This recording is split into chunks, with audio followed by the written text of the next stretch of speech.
Hello friends, puff হাতা blouse বানানোর জন্য হাতাটাকে নর্মাল হাতার চেয়ে একটু লম্বা রেখেছি। আর তারপরে হালকা হালকা করে উঁচ দিয়ে মিডল পোর্শনটাকে সেট করেছি পাফটা রেডি করার জন্য। ব্লাউজে যত বেশি তোমরা কাপড় রাখবে উপরের দিকে তত বেশি সুন্দর পাফ রেডি হবে।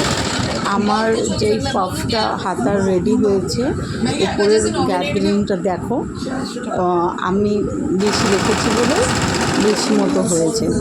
তারপরে নিচের দিকে চাইলে তুমি গ্যাদার করেও করতে পারো। আমি এটাতে ইলাস্টিক দিয়েছি, ইলাস্টিক দিলে আরও একটু বেশি সুন্দর দেখতে লাগে পাফটাকে।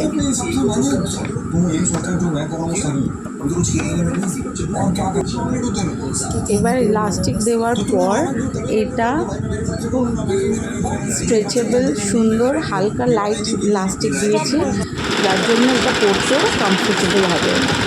ফ্রন্ট পার্টটা রেডি করে নিয়েছি আমি আলাদা একটা কাপড়ে। এইটা ফুল লুক ব্লাউজের, এটা ফ্রন্ট পার্ট, এর পাফ হাতা। আর এবার ব্যাক লুকটা ব্লাউজে।